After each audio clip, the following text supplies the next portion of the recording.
ሰዎች በቃ አብርሽ እነ ሩታን መረጣቸው። በቃ እንዴት ደስ የሚል ነገር ነው በእውነት። እኔ ትናንትና በቃ በደስታ ብዛት መተኛት እራሱ አልቻልኩም ነበር። እንዴት ነው ደስ ያለኝ።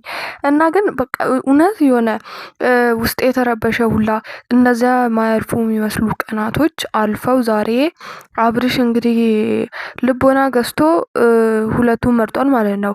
እና ግን በቃ ሄርሜላ ካሁን በኋላ በእነሱ መሀል ባትገባ ማለት ነው እኔ በጣም ደስ የሚለኝ። እና እሷ ምን አይነት ሰው ናት? ቆይ በሰው መሀል ለምንድን ነው ጥልቅ ብላ የምትገባው? እና አብርሽ እንደ ድሮ ይሁኑ እና በጣም በቃ እንደ ድሮ የድሮ ፍቅራቸው ማለት ነው። እስቲ ገብታችሁ እዩ ኦልድ ቪዲዮዎችን ማለት ነው።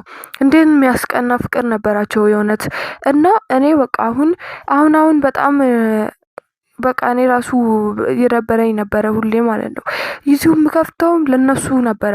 ከዛ አሁን በቃ ጥላቻ መጠላላት ምናምን ነበር። እና አሁን ደግሞ ዛሬ ከስንት አመት በኋላ ይሄንን እንትን ስሰማ እንዴት ደስ እንዳለኝ እና እናንተም በጣም ደስ ይላችኋል ብዬ አስባለሁ። እና ሄርሜላ ግን ካሁን በኋላ አርፈሽ ብትቀመጭ ይሻልሻል እንጂ የሰውን ህይወት አትበጥብጪ። ይሄ በፈጣሪ ዘንድም አይወደድም። ስለዚህ አርፈሽ ቁጭ ብለሽ የራስሽን ኑሮ ኑሪ። ሴቶችዬ እናንተም ሰውን በመሀል ባታስገቡ፣ ብትጣሉ ምንም ከባለቤታችሁ ጋር ማለት ነው ምንም ብትጣሉ በመሀል ሰው እንዳታስገቡና እስቲ ኮመንት ላይ ሁላችሁም ኮንግራ ምናምን በሉ። ብቻ ደስ ያላችሁን ሀሳብ ደስ የሚል ሀሳብ ግለጹልን። እና ይሄን ቪዲዮ ደግሞ ላይክ እና ሰብስክራይብ ማድረግ እንዳትረሱ።